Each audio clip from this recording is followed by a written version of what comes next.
Listo.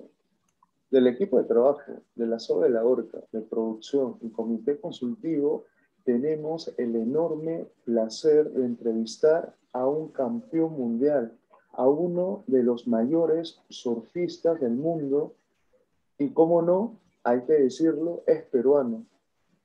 ¿Cómo está, maestro? Muy bien, Jorge, muchas gracias. Acabo de salir del mar hace un ratito.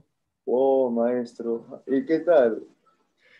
Desgraciadamente es verano aquí y en el verano las olas son muy pequeñas, pero cuando eso es lo único que hay que correr las olas pequeñas. Si es que usted fuera muy amable, nos podría comentar dónde se encuentra actualmente, si está en Hawái o... Estoy en una de las islas de Hawái que se llama Kauai y vivo al lado norte de la isla, que es la zona que recibe buenas olas durante la época de olas, que es el invierno, pero en el verano, por lo general, hay muy pocas olas. Hoy día está ocurriendo olas a la rodilla. La ola más grande que vino me llegaba a la cintura. Espectacular, maestro. Según nosotros tenemos entendido, donde usted se encuentra actualmente, y usted nos desmentirá o no, no es una zona con mucho flujo de turistas. ¿Es cierto ello? Desgraciadamente no es cierto. Mm, Comparado con las otras islas, viene menos gente, pero hay demasiado turismo también en el sentido de que las pistas están llenas de carros y las tiendas están llenas de carros. Hay muchísimo turismo, a pesar de que esta isla es relativamente chica, tiene una población de 80,000 habitantes más o menos. nosotros podríamos decir de que usted en el corto, mediano plazo va a cambiar de isla, ya que por lo que usted nos comenta, maestro, el agua ya se está tornando un poco hostil y el tráfico vehicular, según lo que usted nos comenta, es insoportable. No llega insoportable, pero hasta hace 1 o 2 años había poco tráfico, ahora hay tráfico y felizmente en el agua no hay hostilidad, así que en el agua no hay problema, pero cuando sales del agua está comenzando a haber bastante gente en todos sitios. Comprendemos a la perfección, maestro. Muchos de los que nosotros hemos conversado, ya que hemos anunciado esta tan dichosa entrevista, nos comentaba de que usted, como es bien sabido, pertenece a toda una generación de grandes tablistas peruanos y todos ellos fueron antecesores e impulsadores de la tabla en nuestro país. Es cierto, es cierto. Yo comencé más o menos en 1957 y en esa época había muy pocos tablistas en el país y la gente que conocí, la gente con quien hacía tabla, muchos de ellos se han convertido en personas muy especiales en la historia de la tabla en el Perú. Eh, a su vez, nos comentaron que nosotros tuviéramos a bien en mencionarle este nombre, don Joaquín Miro Quesada. ¿Qué significa o qué significó don Joaquín para usted, sobre todo en sus inicios? Cuando yo comencé a correr olas, el único muchacho de mi edad en el Club Waikiki era Joaquín Miro Quesada. Y como a los dos nos encantaba la tabla, corríamos juntos todos los días. Y que yo sepa, fuimos los primeros dos en correr olas todo el año en Lima. Mejor dicho, la mayoría de los tablistas mayores corrían olas en el verano y en el invierno no entraban al mar. En esa época no habían los trajes de Hebe, los wetsuits. Y que yo sepa, Joaquín y yo fuimos los primeros en el Club Waikiki, por lo pronto, en correr todo el año. O sea, nosotros seguíamos yendo al club y seguíamos corriendo olas a pesar de que hacía bastante frío. Y esa dedicación la seguimos utilizando durante muchos años. Y luego llegó un momento en que yo me mudé a Hawái y él se quedó en el Perú y siguió influenciando mucho a las futuras generaciones, a los muchachos más jóvenes, porque él no solo corría olas, sino que también se dedicaba a la fotografía. Y como quería correr con amigos, siempre buscaba gente para ir a Cerro Azul o a los lugares a donde calculaba que estaban las olas.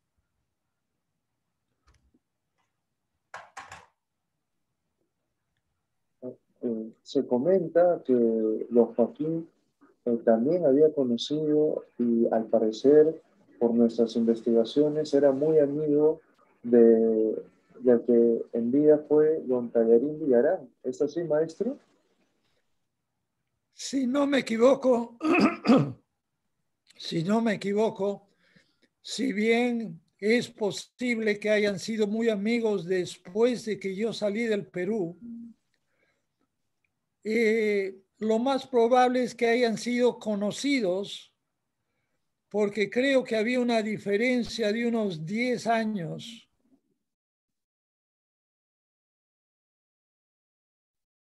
En la época en que Joaquín y yo comenzábamos, seguro Tallarín era mucho más joven y todavía no frecuentaba el Waikiki.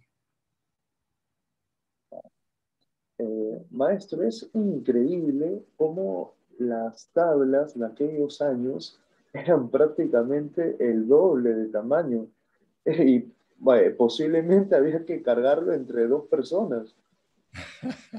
Eso fue un poquito antes. Estás hablando de 1940. El Waikiki comenzó en 1943, si no me equivoco. Y en esa época las tablas pesaban como 100 kilos, así que sí era necesario que fueran cargadas por dos personas. Pero cuando yo comencé, si bien las tablas eran de balsa, seguramente pesaban como 30 kilos. Así que ya no era necesario que dos personas la carguen, la podíamos cargar fácilmente. Muchos nos comentaban en playas, como usted bien ha tenido bien mencionarnos, como Cerro Azul, como Chicama, que usted se levanta eh, cada mañana, sobre todo al amanecer, e intenta en la medida de lo posible acostarse lo más temprano, a pesar de que pueda haber uno que otro intervalo. Claro, es fácil levantarte temprano si ya dormiste tus 7 u 8 horas. Por otro lado, si estás levantado hasta tarde, es más difícil levantarte a primera hora. Así que yo hago lo posible por acostarme a tiempo para poder levantarme temprano y sentirme bien.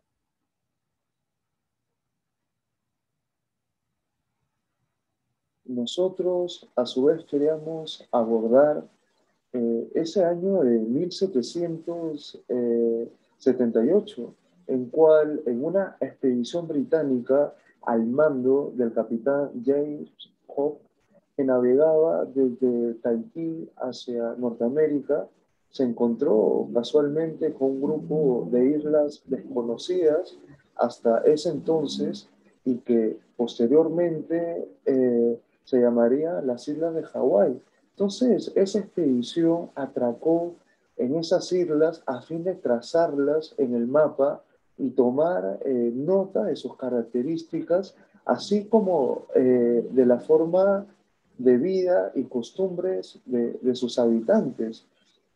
Durante su estancia en las diferentes islas de Hawái, ¿qué lo motivó a su persona en seguir no solamente frecuentando, sino viviendo todo ello?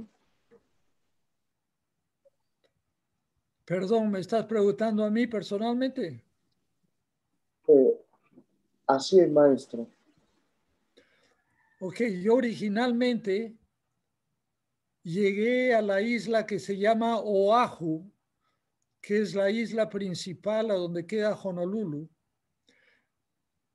Y mi familia quería que yo estudie, así que eso era parte del plan.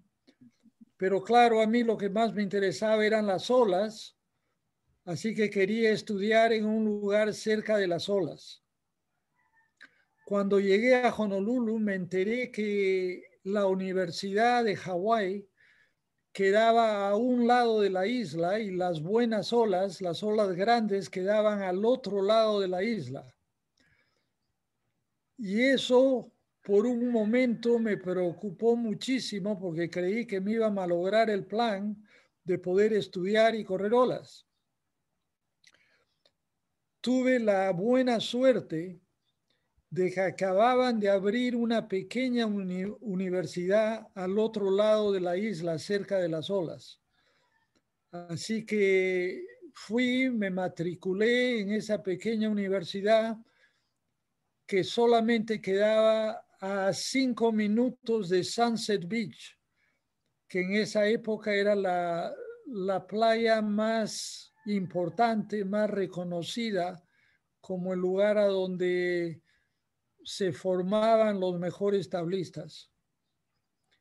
Y año y medio después de estar ahí, recibí una invitación del Club Waikiki para ser uno de los representantes del Perú en la competencia organizada por la International Surfing Federation, que fue el primer campeonato mundial oficial que se realizó en el 1965 en Punta Rocas. Muchos recuerdan ese primer momento.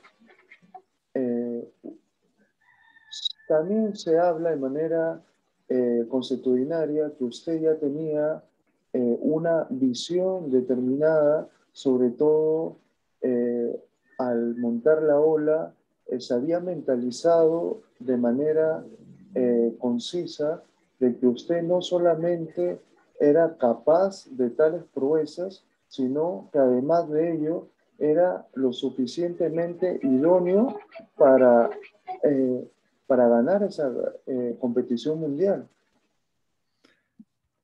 Es cierto que en mi primer año en Hawái, en esa época habían muy pocos tablistas que corrían las olas grandes en la zona del North Shore y habían muchísimas personas que se ahogaban, si no diariamente, semanalmente.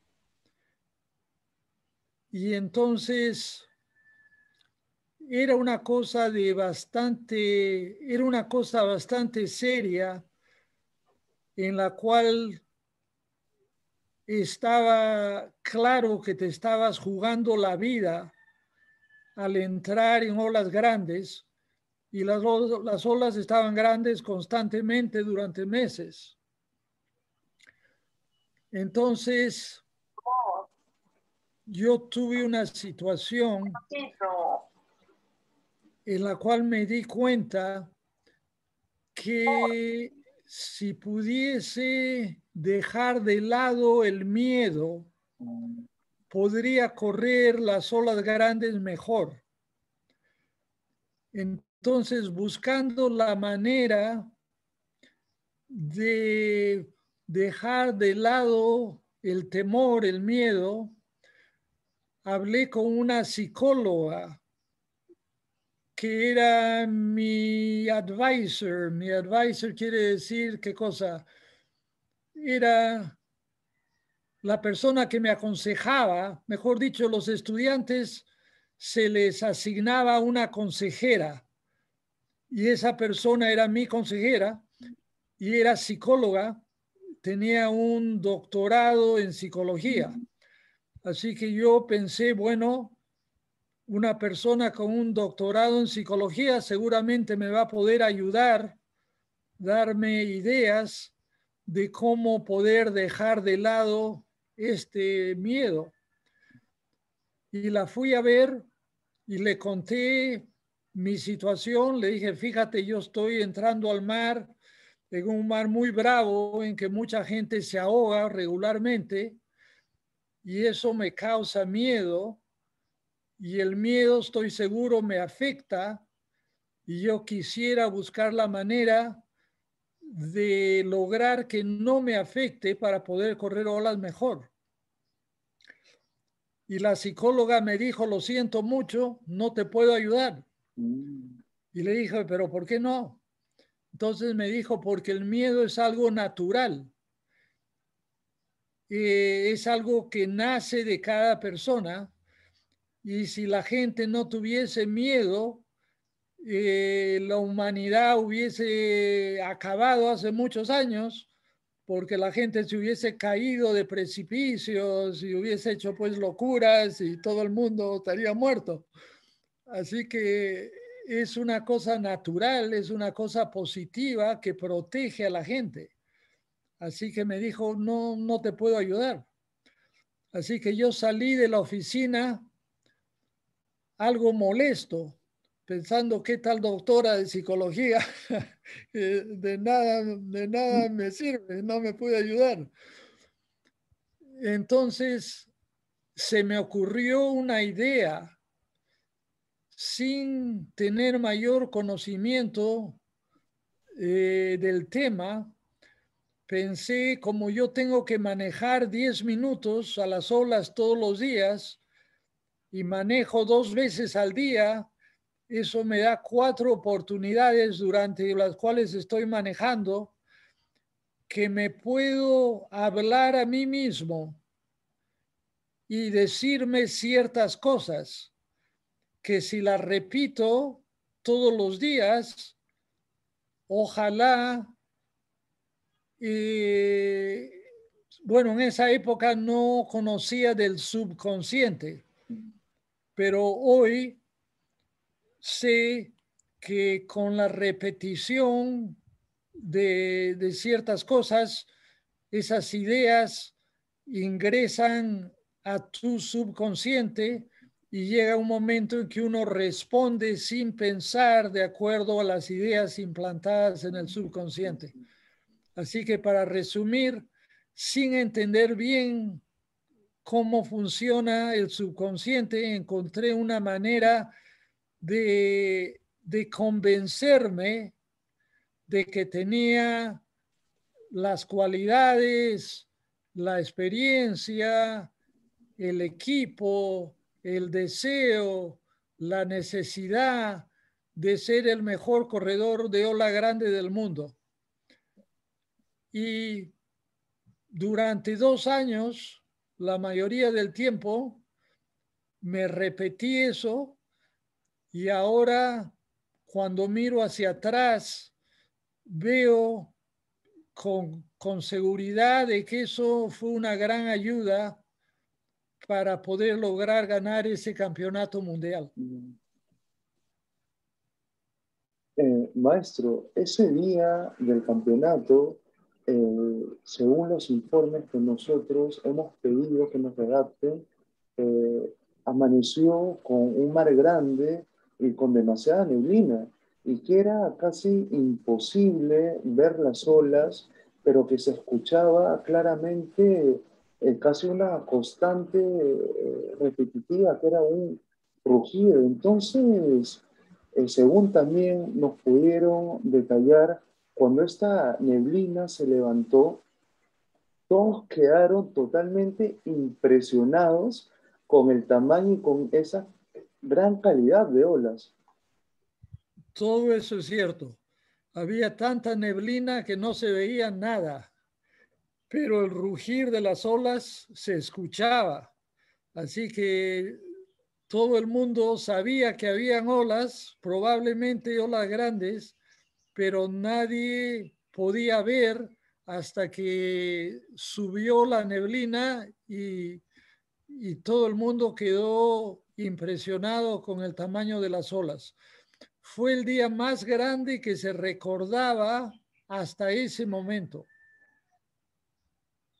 Y sobre todo que cuando la gran mayoría de espectadores, que eran asiduos amigos del Club Waikiki, vieron ese mar grande, sabían que ello favorecía a los tablistas acostumbrados a ese tipo de olas y que usted era uno de ellos porque, según nos comentan, ya por lo menos vivía unos 2 años en Hawái.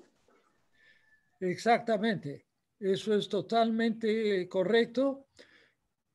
Cuando tuvimos la suerte, o yo por lo pronto tuve la suerte de que el mar estaba bien grande, eso inmediatamente favoreció a los pocos tablistas que tenían experiencia en olas de ese tamaño y desfavoreció a todos los que eran grandes corredores en olas chicas. Por ejemplo, el australiano Midget Farrelly, que había ganado varios campeonatos anteriores y era uno de los favoritos, llevó una tabla que no tenía alma. No sé si todavía le dicen alma al pedazo de madera que está al centro de la tabla. Midget trajo una tabla sin alma que por lo tanto era muy liviana y por ser muy liviana era muy maniobrable y hubiese sido una gran ventaja si el mar hubiese estado chiquito y ordenado, pero en lugar estaba grande y no tan ordenado, lo cual fue una gran desventaja para Midget, desgraciadamente, y por eso no logró calificarse para las finales. Y usted, maestro, porque hay que decirlo, fue el único peruano en la final. Y también, según varios amigos que hemos podido encontrarlos para que nos relaten, usted siempre, según nos comentan, repetía, con llegar a la final ya quedaste bien. Ahora busca la ola más grande y arriésgalo todo. Nadie ha entrenado más, nadie se ha sacrificado más, nadie se lo merece más que tú. Esa es la idea que yo hablé conmigo mismo en la playa antes de que nos dijeran que era hora de comenzar, porque exactamente mi gol era llegar a las finales. En esa época habían tablistas muy famosos de Hawái, California, Australia, etcétera. Así que yo pensé, mi gol era llegar a las finales. Y una vez que me encontré en las finales, pensé, bueno, ¿ahora qué hago? Y mi mejor idea fue tener ese pensamiento con el gol de que ese pensamiento me ayude a, a performar de tal manera que puedan tener el mejor resultado en las finales. según nos comentaron, y usted nos desmentirá o no, usted es verdad que estuvo a punto de ahogarse por no soltar la tabla y que al salir del agua eh, muchas personas le comentaron que usted había ganado, pero que usted era totalmente incrédulo hasta que anunciaron los resultados finales y entonces ya fue esas míticas fotografías donde lo cargaron en hombros. Todo eso es cierto. Agarré una ola para la izquierda y en esa época no había la pita, así que si perdías la tabla se iba a la playa y ahí perdías media hora y básicamente perdías el campeonato, porque si perdías tabla y perdías media hora, creo que la final fue hora y media. Así que si perdías tabla, no ibas a ganar. Entonces corrí una izquierda y llegó un momento en que se me cerraba la ola. Así que yo me prendí de la tabla y dije, yo no suelto la tabla de ninguna manera. Y la ola me sumergió, entonces yo estaba debajo del agua, prendido de la tabla, y yo pensaba, bueno, la tabla me sacará, yo no suelto la tabla de ninguna manera. Y ahí estaba debajo del agua, prendido de la tabla, y pensaba, bueno, ya pronto me va a sacar la tabla, y la tabla no me sacaba. Y llegó un momento en que tuve que pensar, bueno, si te quedas con la tabla, te vas a ahogar. ¿Quieres quedarte con la tabla o vas a soltarla? Y en ese momento decidí que prefería estar vivo y perder tabla.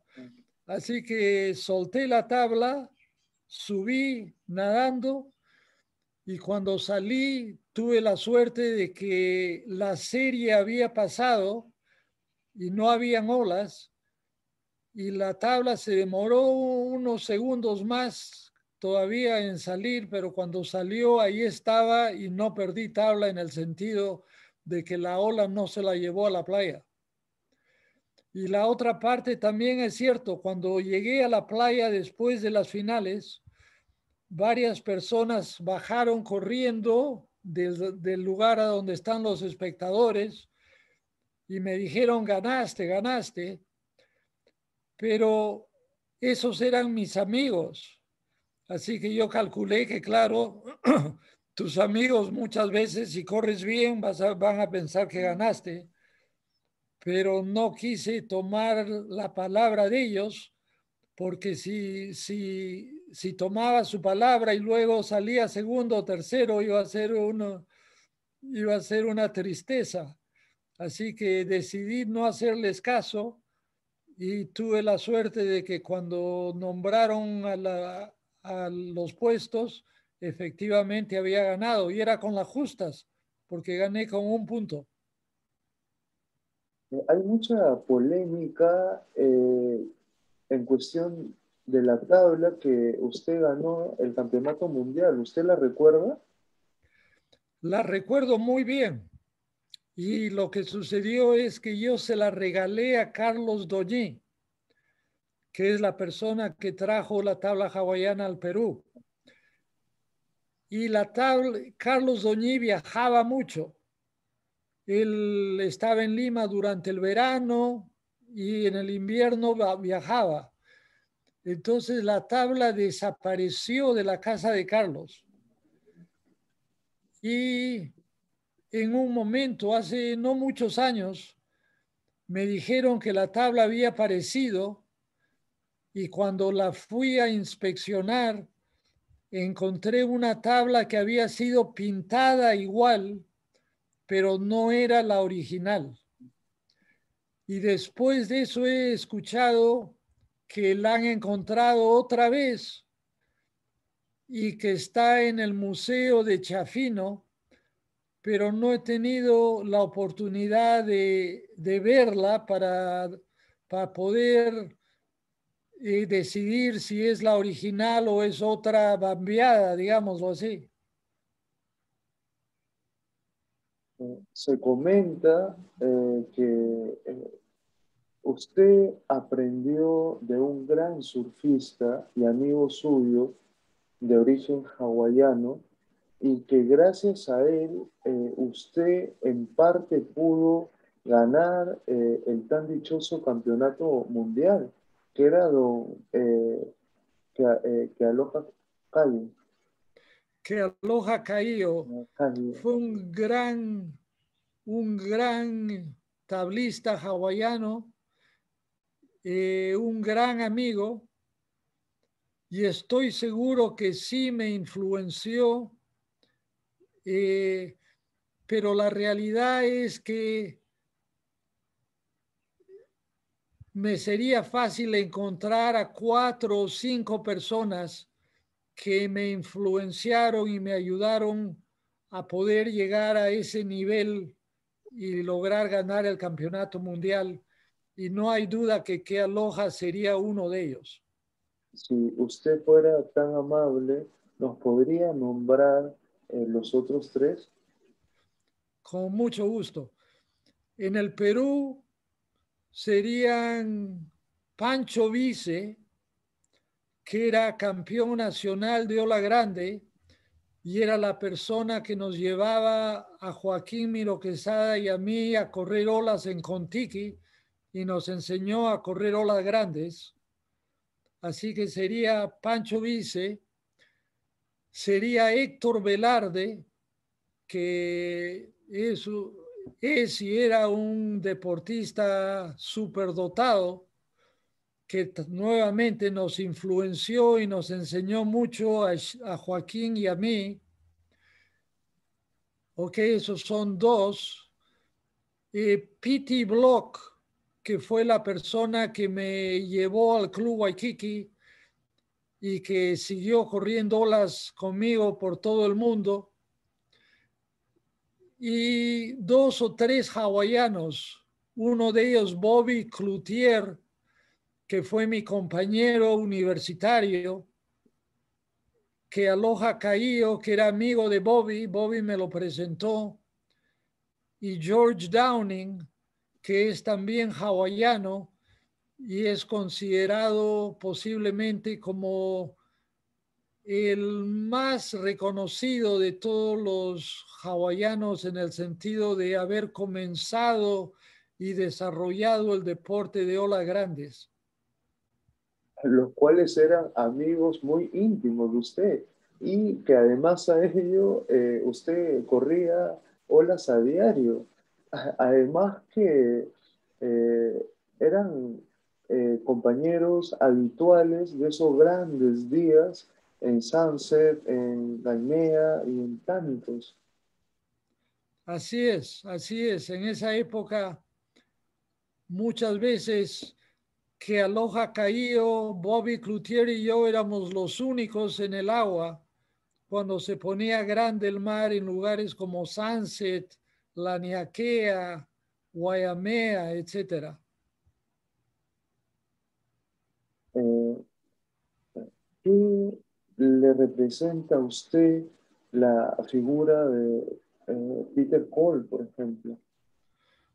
Peter Cole, buen amigo, es uno de los 6 o 7 tablistas de ola grande que frecuentaban las olas con nosotros en en el comienzo de los 60, en 63, 64, 65, pero ellos trabajaban, así que ellos llegaban al mar después del trabajo a eso de las 4 de la tarde y los fines de semana, mientras que Aloha Caío, Bobby Cloutier y yo llegábamos a primera hora durante la semana, a las 6:30, 7 de la mañana estábamos en el agua y a esa hora éramos los únicos, porque Peter Cole, José Ángel, Fred Van Dyke y ellos no llegaban hasta después del trabajo. Se comenta que en situaciones de extremo peligro, donde está tu vida en riesgo, las tienes prácticamente cada semana en Hawái, sobre todo en las temporadas de olas, que por lo menos durará unos 5 meses. Entonces, ¿qué situaciones peligrosas usted ha vivido en el agua?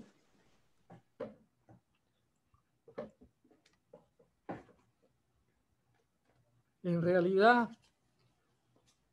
son, como tú has dicho, sucedían semanalmente, eh, durante varios meses, todos los años. Y he estado en el North Shore más o menos 30 años, así que imagínate todas las semanas durante 4 o 5 meses, durante 30 años, son muchísimas. Seguramente me puedo acordar de 2 o 3. Por ejemplo, me acuerdo de una que estando en Sunset Beach, antes de que existan las pitas, estaba comenzando a oscurecer y perdí mi tabla, que era mi tabla favorita. Yo estaba enamorado de las olas y enamorado de mi tabla. Y perdí tabla y fui a la playa y la tabla no estaba en la playa, lo cual quiere decir que la tabla estaba yendo mar adentro. Y estaba comenzando a oscurecer. Y en Hawái la corriente, cuando las olas están grandes, es muy fuerte. Entonces tuve que decidir entre quedarme en la playa y ver que mi tabla, que quería más que nada en el mundo en ese momento, se iba a la deriva, o tenía que tirarme al mar y tratar de alcanzarla, pero si no la alcanzaba, había la posibilidad de que yo no iba a poder llegar de vuelta a playa nadando.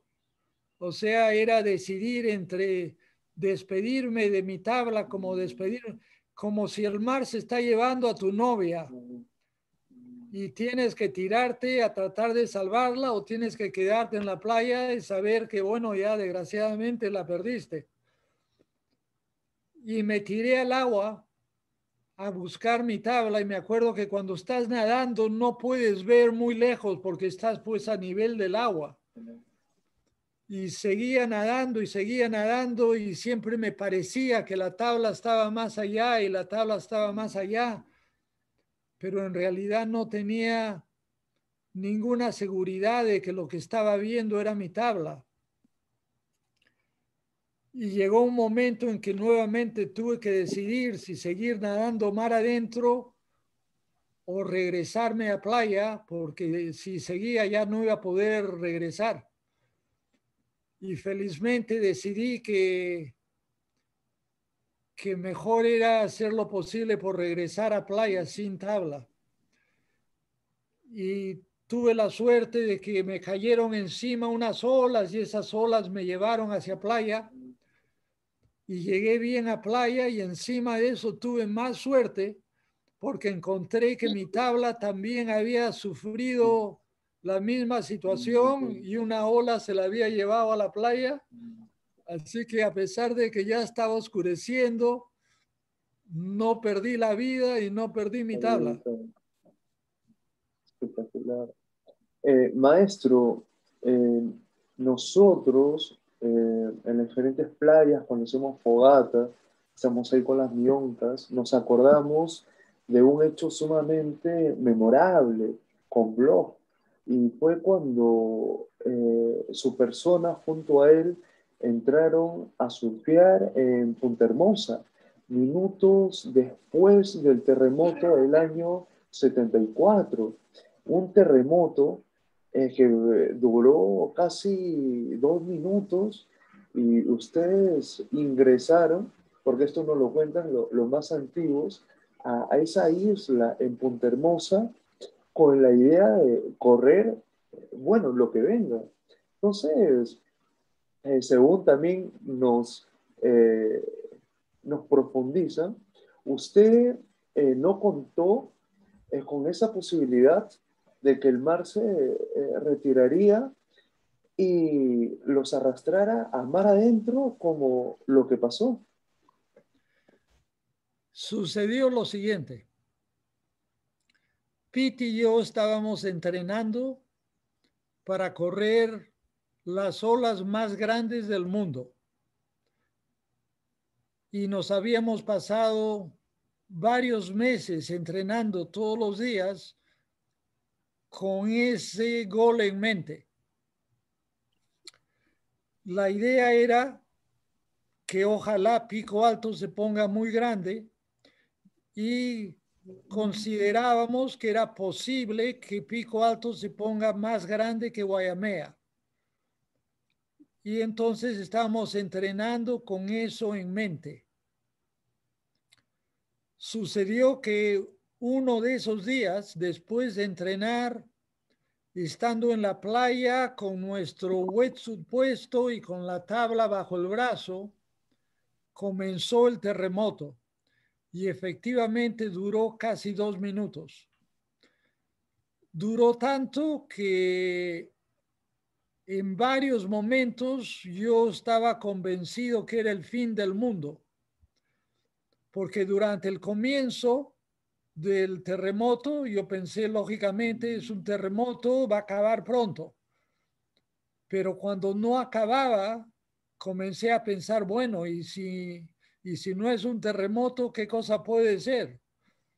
Y entonces llegué a la conclusión de que si no era puramente un terremoto, podía ser el fin del mundo. Felizmente no fue el fin del mundo. Y después de una vez que acabó, estaba caminando con Piti de regreso a su casa. Y Piti me dijo, no podemos ir a Lima. Y yo le pregunté, ¿y por qué no podemos ir a Lima? Y me dijo, porque el último terremoto en 1930 y algo, habían incendios por todo Lima. Así que no podemos ir a Lima porque con este terremoto van a haber muchos incendios. Entonces yo le dije, ok, entiendo, no podemos ir a Lima. Y me preguntó, ¿qué hacemos? Yo medio en broma le dije, entremos a correr olas. Yo pensé que Pete me iba a decir, estás loco. Y si me decía eso, me hubiese olvidado del asunto. Pero cuando le dije, entremos a correr olas, Pete me dijo, bien. Y cuando me dijo bien, yo pensé, uy, Pete está dispuesto a acompañarme. Y estoy convencido que ese terremoto va a crear olas grandes.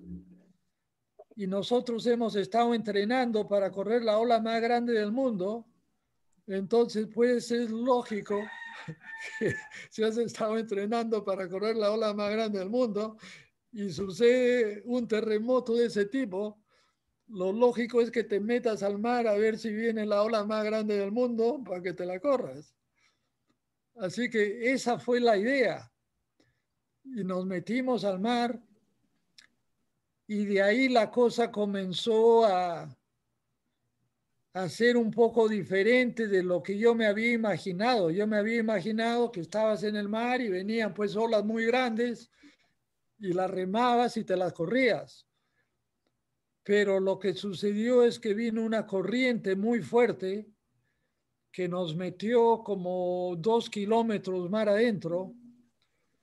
Y una vez que estábamos 2 kilómetros más mar adentro, habían remolinos y habían chupinas que eran de 2 metros. Y mejor dicho, el mar estaba enloquecido, el mar estaba haciendo cosas nunca vistas. Y entonces eso me asustó mucho, porque yo originalmente pensé que, bueno, ese terremoto puede crear olas de 5 metros, puede crear olas de 10 metros, pero una vez que estaba en el agua, 2 kilómetros mar adentro, con este mar enloquecido, ahí me di cuenta que había cometido un error Y así como podían venir olas de 10 metros, podían venir olas de 100 metros.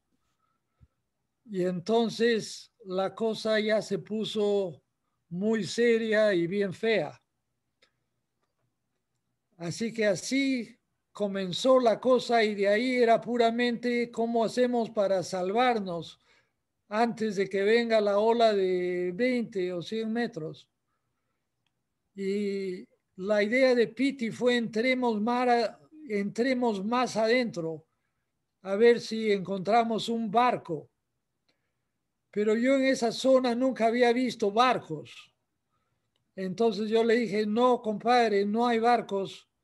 Vamos a cruzar la bahía a Contiki y tratar de agarrar una ola para llegar a tierra antes de que llegue lo que va a venir, que no sabemos qué cosa es.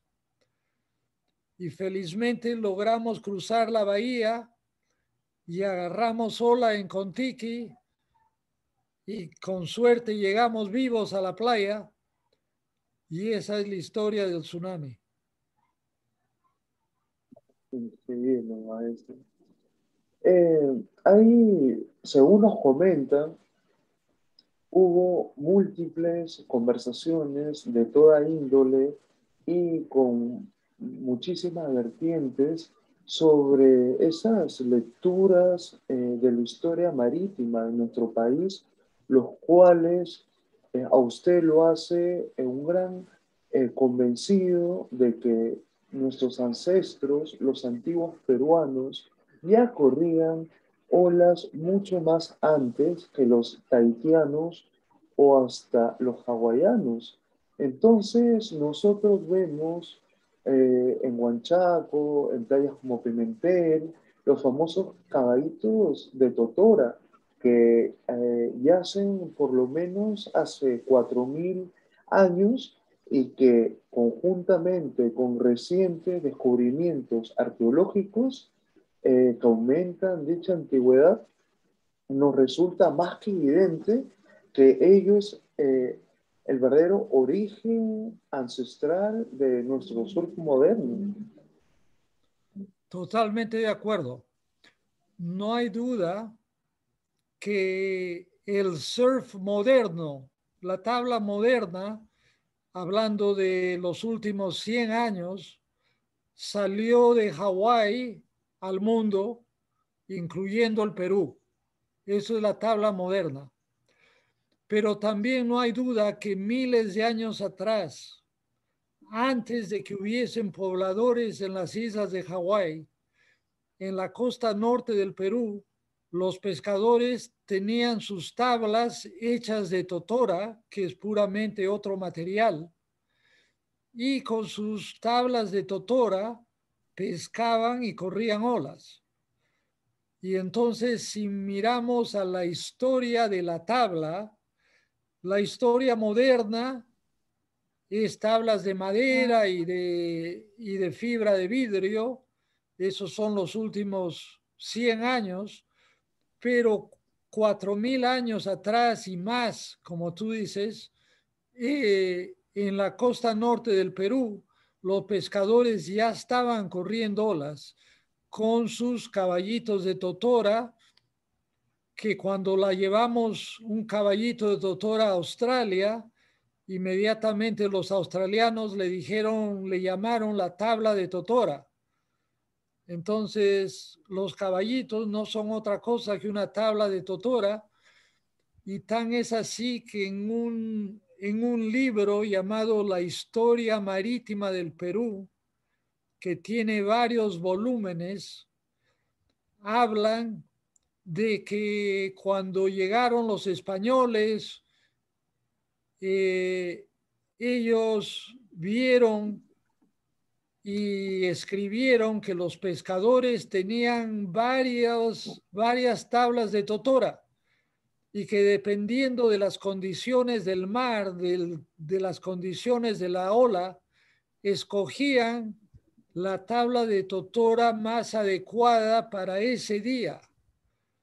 Entonces, es obvio y es claro que que las tablas de Totora, llamadas caballitos, son parte de la historia, parte del origen, son la raíz de todos los deportes de ola, como son el paddle, la tabla grande, la tabla chica, todos los deportes que han nacido de referente a correr olas. Maestro, por lo menos hace más de 28 años, hasta un poquito más, usted en barco por Indonesia descubrió un lugar que ahorita ya está totalmente identificado, por así decirlo, con olas constantes y de gran calidad, perfecto para todo surfista de por lo menos más de 45 años para arriba, el cual, según los conocedores que han podido frecuentar, es un lugar más que privilegiado donde las olas se conjugan, se amalgaman con el clima, la comida y hacen que cualquier persona pasada esa edad se sienta totalmente rejuvenecido. Y es una experiencia que nosotros quisiéramos, si es que para usted es posible, que nos pueda compartir. Muy bien. Hace más de 30 años, un amigo mío me contó que había estado navegando por unas islas en Indonesia y que ciertas partes de su catamarán se habían roto y por lo tanto había tenido que permanecer en este sitio durante meses hasta que le logren mandar la parte del catamarán que era necesaria para poder, ¿cuál es la palabra? Sail, ¿cómo se dice? Para poder navegar. Entonces, durante esos 3 meses que esperaba las partes que necesitaba, vio y corrió unas olas maravillosas y me contó la historia. Y las olas sonaron tan buenas que hice las averiguaciones necesarias y fui con un grupo de amigos tablistas para encontrar ese lugar. Y lo encontramos y resultó ser tan maravilloso como había contado mi amigo. Así que yo comencé a ir ahí todos los años y me da pena decir que el primer año que he fallado fue 2020 debido al virus. Y este año estoy haciendo lo posible por viajar porque no quisiera perder 2 años. Pero el hecho es que efectivamente es una isla privilegiada. La gente, los pobladores no son musulmanes, son cristianos. Y eso es una cosa muy favorable. Por otro lado, las olas son muy consistentes. Por tercer lado, es una ola noble. Disculpa, me voy a apagar mi...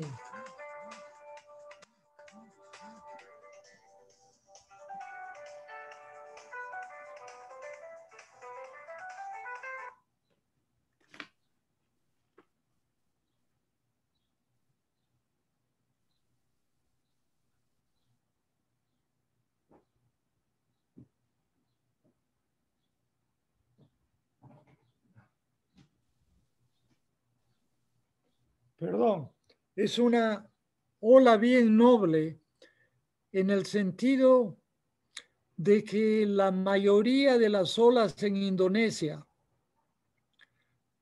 son olas en que estás corriendo sobre muy poca agua.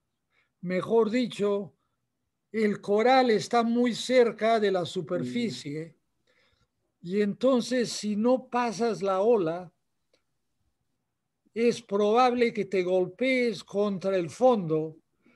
Y si te golpeas contra el fondo, te vas a cortar, porque el fondo es coral filudo. Y si te cortas, eso va a malograr tu viaje, porque ya no puedes entrar al mar. La mayoría de las olas en Indonesia son así. En esta isla tenemos la suerte de que por razones que desconozco, hay más agua sobre el coral. Y por eso es que yo digo que es la mejor ola del mundo para gente de 40 años para arriba. Porque cuando tienes 20 o 30 años, crees que eres indestructible. Así que haces una serie de cosas y muchas veces te cortas y te malogras tu viaje o te haces daño más serio. Pero cuando llegas a los 40 años, por lo general tienes familia, tienes responsabilidades y quieres seguir corriendo olas, pero no quieres hacerte daño. Sobre todo no quieres cortarte porque eso no solo te hace daño, sino que te malogra tu viaje. Entonces esta isla tiene la perfección de Indonesia sin el peligro de Indonesia, porque si bien, claro, si te cae un tablazo, te puedes hacer daño, pero no te vas a cortar con el fondo, que es lo que pasa muy a menudo en Indonesia. Según tuvimos conocimiento, Indonesia, su persona va asociado como si fuera mm, un triángulo casi perfecto con la figura de don Diego Arrarte. Bueno, Diego Arrarte es mi socio, es un muchacho de Uruguay y nos conocimos en Kauai, que es a donde vivo, y él me habló de ciertas islas en Indonesia y yo le hablé de esta isla y acabamos, él construye, así que acabó asociándose conmigo y construyendo un muy pequeño lugar a donde cuando no estoy alquilamos, es como lo que se llama un surf camp, así como tenían en Chicama antes de que venga el hotel grande, ¿no? Que es como una casa donde te atienden, te dan comida, tienes tu cuarto, etcétera. Ese tipo de acomodación. Un trato muy cercano, muy familiar, comida sana, de primera calidad y un lugar perfecto para personas interesadas, sobre todo en mejorar su salud y rejuvenecer. Bueno, es cierto, sucedió. La idea original era solamente para surfers, no un lugar para ir a correr olas.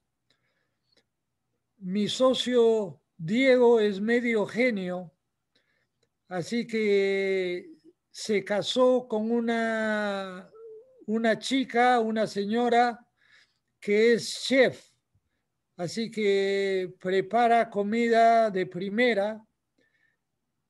Y unos años más tarde yo comencé algo, bueno, primero personalmente traté de encontrar la manera de cultivar mi salud para poder seguir corriendo olas lo más largo posible.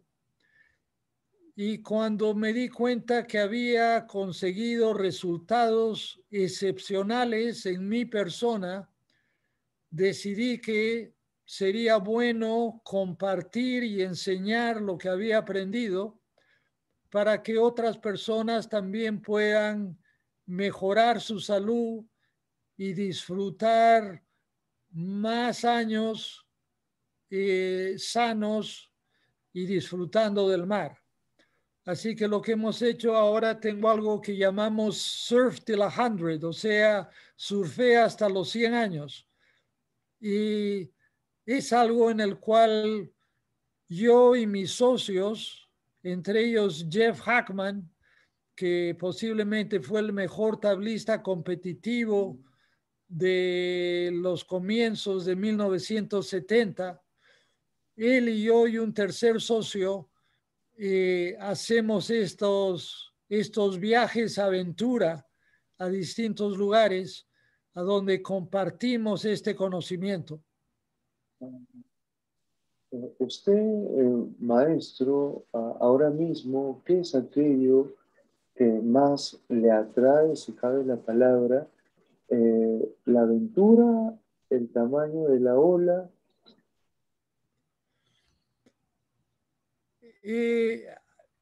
Cuando uno viaja a lugares distantes, eso es algo de aventura, ¿no?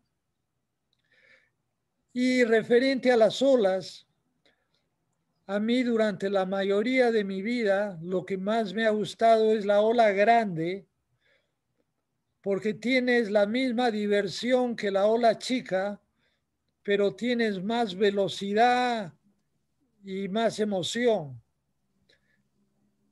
Pero con el pasar de los años, estoy encontrando que ahora lo que más me agrada es las buenas condiciones. O sea, prefiero correr olas pequeñas con buenas condiciones que olas grandes con malas condiciones. Y en un mundo perfecto, escogería olas medianas con buenas condiciones. Maestro,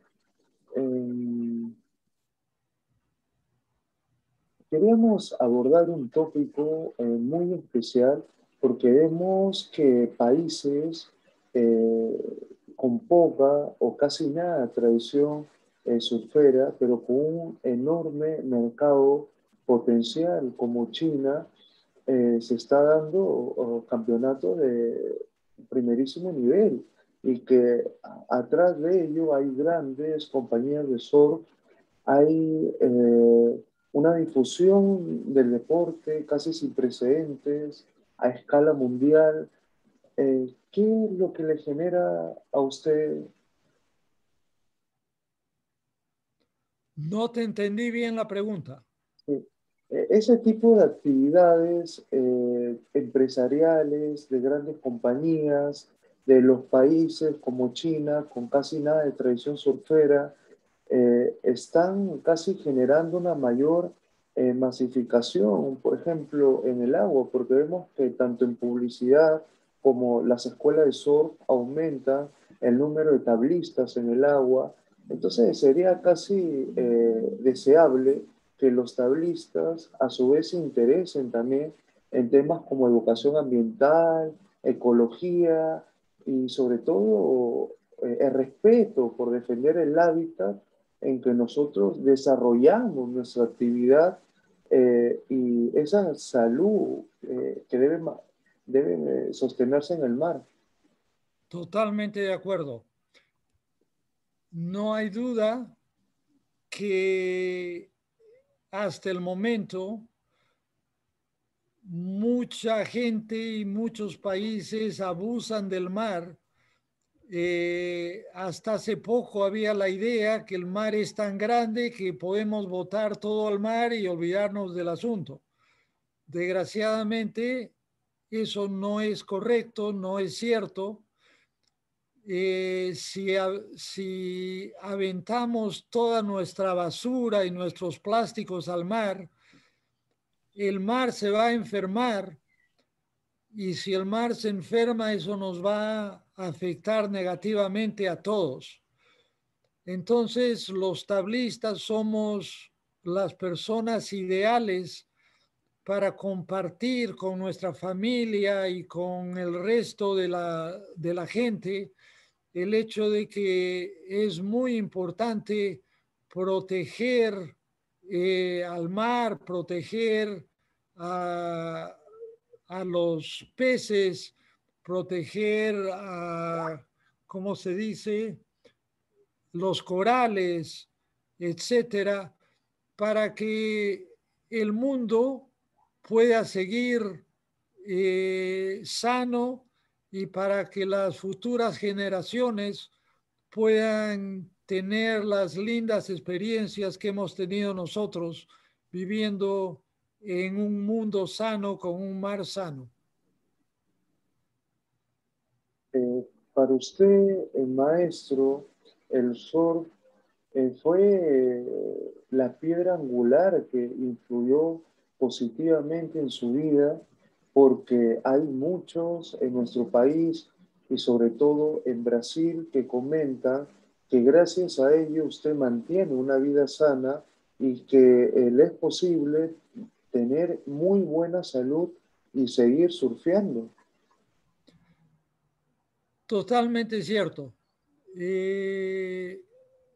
A pesar de yo haber practicado una vida sana, en cierto momento de mi vida, más o menos a los 50 años, tuve una serie de problemas de salud y mi doctor me dijo que ya no debía continuar haciendo tabla. Eso fue lo que me dio el ímpetu a aprender todo lo posible acerca de cómo poder cultivar y mejorar mi salud. Y eso es lo que me impulsó, felizmente, a aprender una serie de cosas que me permiten seguir corriendo olas, si no igual a lo que corría hace 50 años, por lo pronto igual a lo que corría hace 20 o 30. ¿Cuáles son sus metas para los próximos años? Mantener su juventud, quizás desarrollar un poquito más su salud y, por supuesto, seguir surfeando hasta los 90, 100 años. Claro, gracias. Efectivamente, debido a que la tabla ha sido posiblemente la parte más importante de mi vida y es algo que me da salud, me da alegría, por lo tanto es algo que no quisiera dejar de hacer. Eso me impulsa a seguir aprendiendo y a seguir practicando las cosas que confío me van a permitir seguir practicando lo que me apasiona, ojalá por el resto de mi vida. Esa es la idea, ese es el plan, y como he tenido muy buenos resultados, quisiera no solo seguir aprendiendo, sino seguir compartiendo lo que he aprendido y estoy aprendiendo. Maestro, cuando usted viene a nuestro país, ¿con quiénes se reúne? ¿Se sigue quedando en Punta Hermosa? ¿Sigue yendo a Waikiki? Claro, desgraciadamente el año pasado no pude ir al Perú. Este año ojalá pueda. Y normalmente sí visito el club y normalmente vivo en Punta Hermosa porque las olas que más me gustan en la cercanía de Lima están en Punta Hermosa. Eh, ¿Qué significa para usted la figura de Gabriel Villarán, por ejemplo? Como hemos hablado anteriormente, yo conocí a Tallarín más de lo que conozco a Gabriel. A Gabriel lo conozco más que nada por fotografías y videos y no hay duda que es uno de mis tablistas favoritos porque corre tan bien y le gustan las olas grandes. Así que es uno de mis tablistas favoritos, pero personalmente nunca hemos tenido oportunidad de sentarnos a conversar, así que no puedo decir que somos amigos estrechos.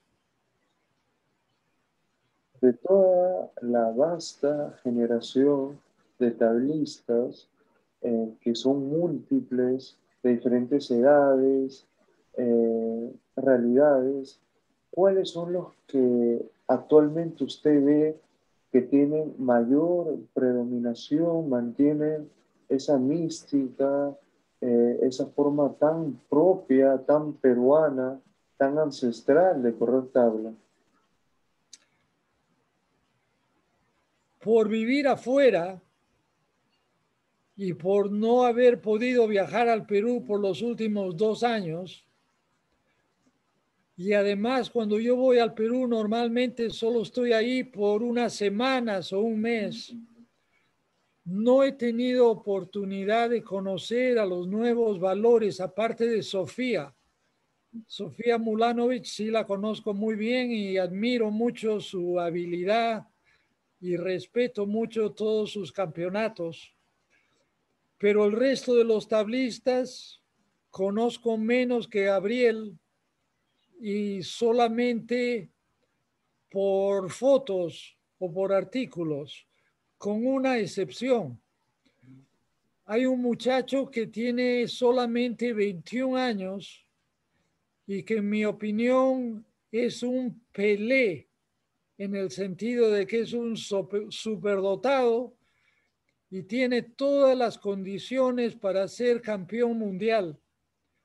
Solo le falta una cosa que es apoyo para poder viajar a los lugares a donde se realizan los campeonatos.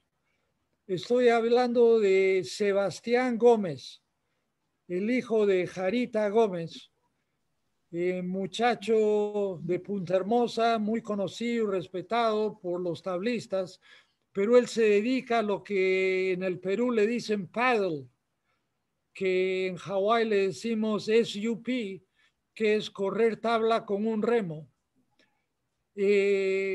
Yo quisiera que en el Perú la gente que tiene negocios relacionados con la tabla apoyen a este muchacho, a Sebastián Gómez, porque estoy seguro que él tiene las condiciones, tiene la experiencia y tiene la habilidad para traerle al Perú un campeonato mundial. Lo único que le falta es el apoyo económico para poder viajar.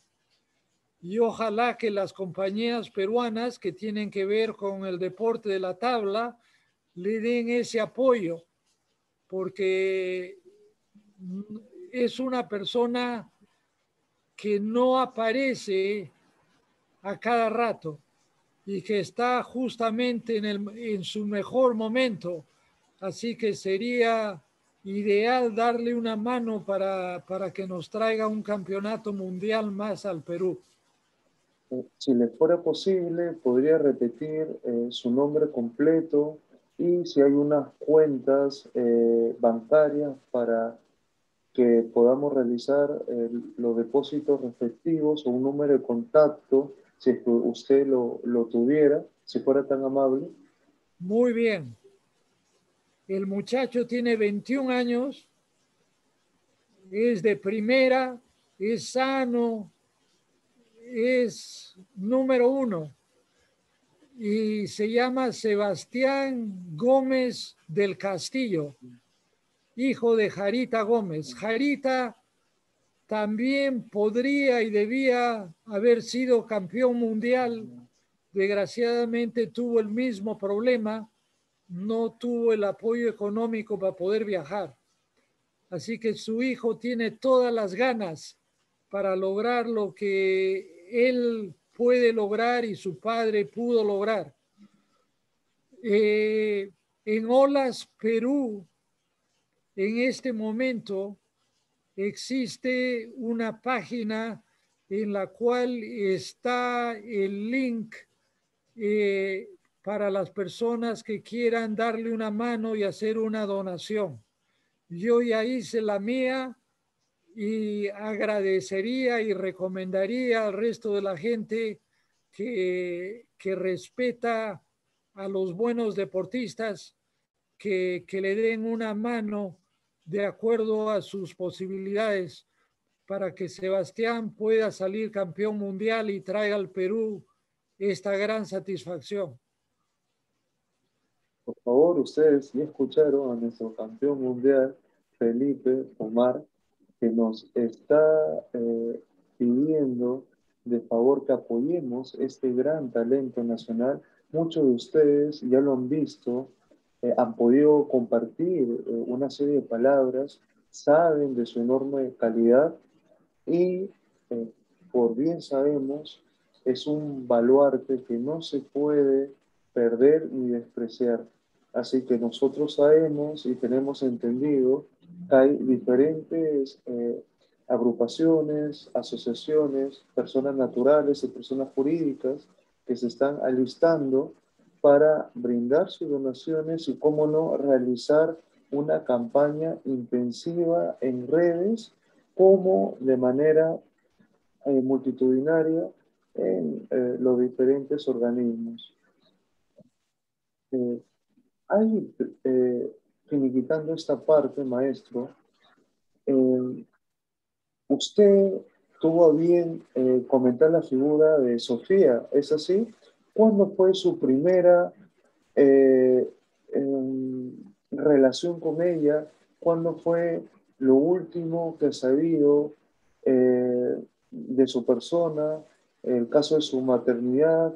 ¿Nos podría ahondar un poco más? Yo siempre he sido muy amigo de su padre, Herbert Mulanovich, y su madre. Ambos, papá y mamá, eran tablistas. Y como a mí siempre me ha gustado Punta Hermosa, yo veía a Sofía desde que era una chiquita corriendo olas, y claro, corría muy bien. De ahí, cuando ya Sofía comenzó a competir, eso creo que fue en una época que yo estaba viajando a otros lugares. Así que a Sofía la he visto poco desde que comenzó a tener gran éxito en sus campeonatos. Puedo decir que la conocí mucho cuando era chiquita, pero de grande la he visto muy raramente. Sé que va a representar al Perú en las Olimpiadas de la próxima semana y me da gran gusto porque no hay duda que lo merece, y ojalá que hayan buenas olas para que Sofía y las otras personas que están representando al Perú puedan rendir y darnos grandes satisfacciones. Hay un pedido muy especial y usted nos dirá si es que es posible o no. Muchos nos han escrito y nos han comentado, ya que tú tienes ese gran privilegio, ese lujo de tener al maestro, ¿le podrías comentar dentro de la medida de lo posible si te puede mostrar algún álbum de fotos, algún aspecto especial que él tenga y que nos pueda describir ello si es que fuera posible? Perdón, aclárame de quién estamos hablando. Muchos amigos de tanto playas como Pacasmayo, playas de Chicama, si es que usted tuviera una fotografía o un álbum fotográfico o algún recuerdo de un lugar determinado nos pudiera mostrar y describirlo. En Facebook tengo una página y ahí tengo muchísimas fotos de Hawái y de Indonesia. Quizás también una o dos fotos del sur de Lima. No tengo fotos de Chicama ni de Pacasmayo porque las veces que he estado allá no había fotógrafo.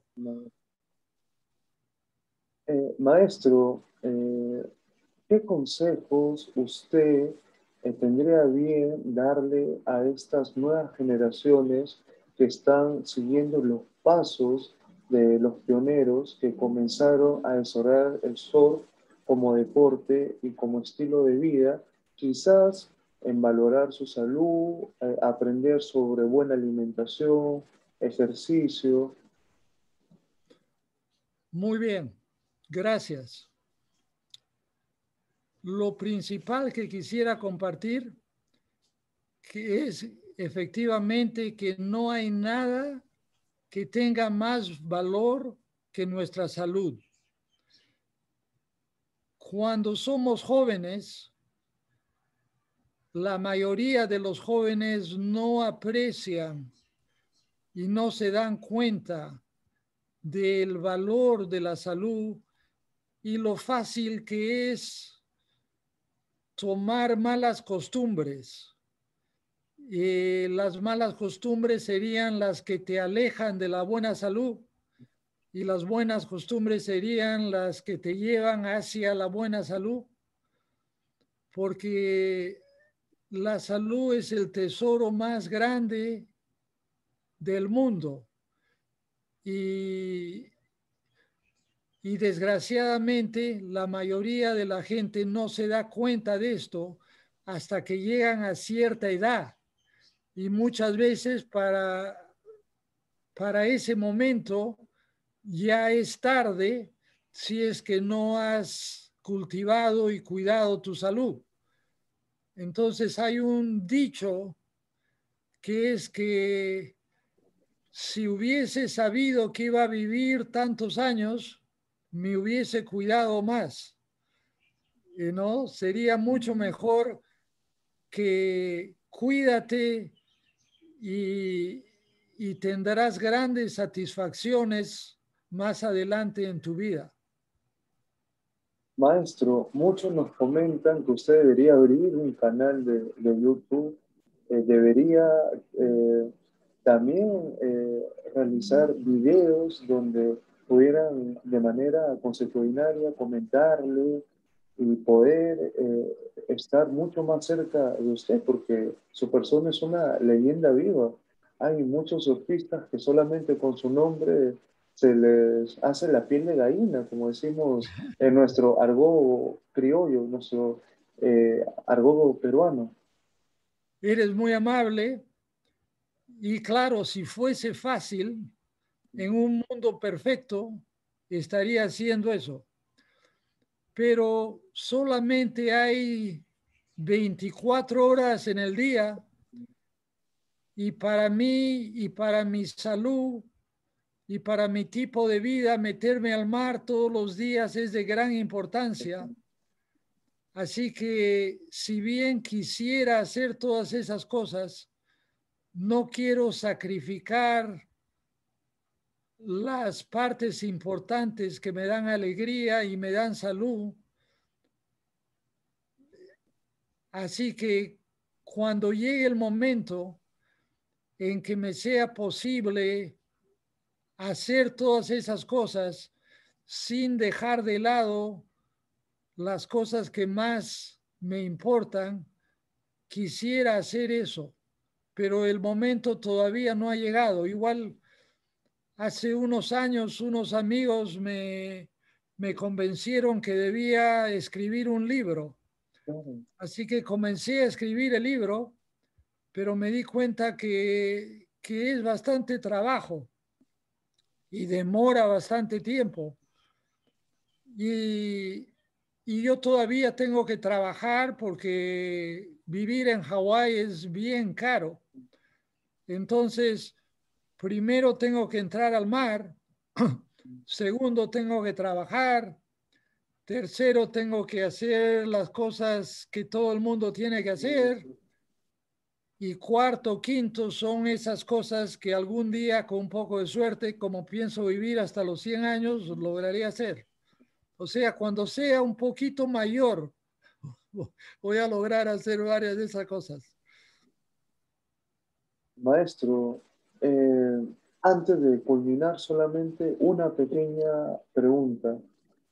Usted, hasta el día de hoy, tiene que laborar. Sabemos que usted es una persona que en el trato es muy apacible, muy cercano, nunca deniega absolutamente nada, pero es tan increíble como lo habíamos comentado con unos amigos en San Bartolo hace un par de años, que una figura como Felipe Pomar no se dedique al 110% al surf y que tenga que ganarse los frijoles, como decimos coloquialmente, a punta de sudor. Sí, pues es que en mi época, ganando un campeonato mundial, te daban una copa y te agradecían. y, y las cosas eran distintas. Si fuese campeón mundial hoy día, ganaría cantidades muchísimo más grandes de dinero que me permitirían seguramente no tener que hacer otro tipo de actividad. Pero como mi campeonato fue hace muchísimos años, si bien sí gané algo, fueron cantidades pequeñísimas que te permitían pues quizás viajar a algún lugar, pero no te permitían guardar para el futuro. Maestro, del equipo de trabajo, de la SOA de la Horca, de toda producción y comité consultivo, damos las gracias a la figura de don Felipe Omar Rospigliosi y como se despide en Nepal, Namaste, maestro. Muchísimas gracias a ti y a ustedes y los dejaría con dos ideas. Número uno, recuerden que cuidar su salud y cultivar su salud es de gran importancia. Y número dos, todos los que puedan apoyar a Sebastián Gómez, que lo pueden hacer a través de Olas Perú o a través de mi Facebook en Felipe Pomar. Hasta una siguiente oportunidad, con su permiso, maestro.